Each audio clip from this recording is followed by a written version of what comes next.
Assalamualaikum warahmatullahi wabarakatuh. Sampurasun dulur-dulur sadaya, mugi rahayu sagung dumadi. Alhamdulillah, hari ini saya akan bersilaturahmi mengunjungi Syekh Datuk Kahfi atau Syekh Nurjati atau Syekh Maulana Idopi Mahdi yang tepatnya berlokasi di Desa Astana, Kecamatan Gunung Jati, Kabupaten Cirebon, Jawa Barat. Syekh Nurjati ketika lahir dikenal dengan nama Syekh Datuk Kahfi, putra dari Syekh Datuk Ahmad, seorang ulama besar.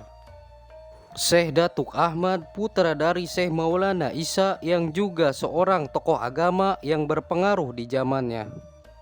Syekh Datuk Ahmad mempunyai adik yang bernama Syekh Datuk Soleh, ayahanda dari Syekh Siti Jenar atau Syekh Abdul Jalil. Jadi Syekh Datuk Kahfi adalah sepupu dari Syekh Siti Jenar. Syekh Maulana Isa adalah putra dari Syekh Abdul Kailani. Syekh Abdul Kailani putra dari Syekh Amir Abdullah Kanudin, keturunan Nabi Muhammad SAW, generasi ke-17 dari jalur Syekh Jainal Abidin. Syekh Datuk Kahfi lahir di Malaka, Thailand pada sekitar abad 14 dan meninggal di Astana Gunung Jati, Cirebon. Setelah Syekh Datuk Kahfi dewasa, pergi ke Mekah untuk menuntut ilmu dan berhaji. Kemudian Syekh Datuk Kahfi pergi ke Baghdad dan menemukan jodohnya, yaitu Syarifah Halimah, putri dari Ali Nur Alim. Ali Nur Alim putra dari Jamaluddin Al-Husain dari Kamboja yang merupakan putra dari Ahmad Shah Jalaluddin, putra Amir Abdullah Kanudin. Jadi Syekh Datuk Kahfi menikah dengan saudara secicit. Dari pernikahan tersebut mereka dikaruniai 4 orang anak, yaitu 1. Syekh Abdurrahman yang di Cirebon bergelar Pangeran Panjunan. 2. Syekh Abdurrahim yang bergelar Pangeran Kejaksan. 3. Fatimah yang bergelar Syarifah Baghdad. 4. Syekh Datuk Kahfi. Syekh Datuk Kahfi dikenal sebagai tokoh perintis dakwah Islam di wilayah Cirebon. Beliau menggunakan nama Syekh Nurjati pada saat berdakwah di Giri Amparan Jati yang lebih dikenal dengan nama Gunung Jati.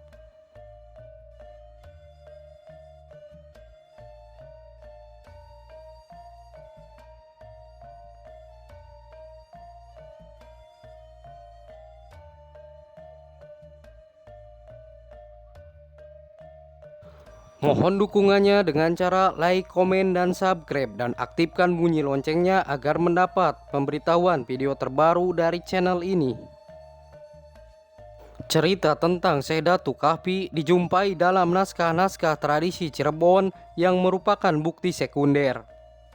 Naskah-naskah tersebut berbentuk prosa, di antaranya Carita Purwaka Caruban Nagari, Babad Tanah Sunda dan Sejarah Cirebon, serta naskah yang berbentuk tembang, di antaranya Carub Kanda, Babad Cirebon, Wawacan Sunan Gunung Jati, Naskah Martasinga, Naskah Kuningan, dan Naskah Pulasaren.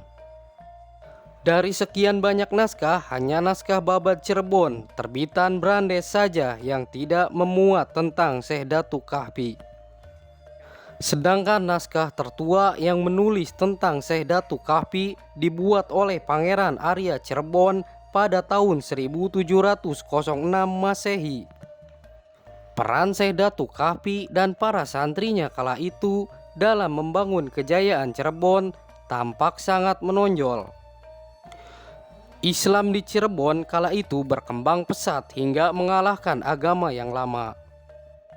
Ternyata bukan dibangun dengan gerakan anarkis atau dengan perjuangan yang berdarah-darah, tetapi menyiarkan agama Islam dengan mewujudkan sabda Rasulullah SAW, yakni dengan menebar cinta bahwa Islam itu adalah agama yang menebar rahmatan lil alamin.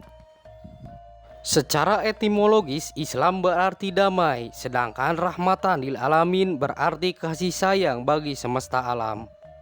Maka yang dimaksud dengan Islam rahmatan lil alamin adalah Islam yang kehadirannya di tengah kehidupan masyarakat mampu mewujudkan kedamaian dan kasih sayang bagi manusia maupun alam. Di tempat barunya tersebut, Syekh Datuk Kahfi giat berdakwah sebagai dai, mengajak masyarakat untuk mengenal dan memeluk agama Islam.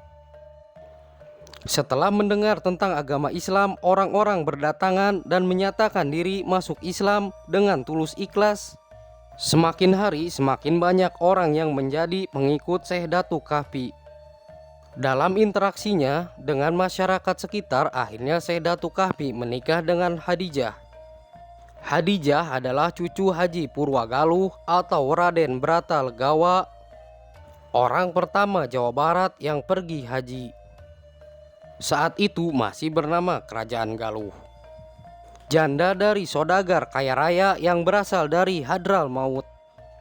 Dengan pria tersebut, Hadijah tidak dikaruniai putra. Namun setelah pria tersebut meninggal dunia, Hadijah memperoleh seluruh harta warisan dari suaminya. Setelah suaminya meninggal dunia, Hadijah bersama kedua orang tuanya pulang ke Kerajaan Galuh dan menetap di Dukuh Pasembangan. Harta warisan tersebut digunakan Hadijah dan Syekh Datuk Kahfi untuk membangun sebuah pondok pesantren yang bernama Pasembangan Jati. Pernikahan Syekh Datuk Kahfi dengan Hadijah dikaruniai seorang putri yang bernama Nyai Ageng Muara. Setelah dewasa, Nyai Ageng Muara menikah dengan Ki Gede Krangkeng. Krangkeng sekarang merupakan nama sebuah kecamatan di Kabupaten Indramayu.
Cukup sekian sejarah singkat Syekh Datuk Kahfi atau Syekh Nurjati atau Syekh Maulana Idopi Mahdi.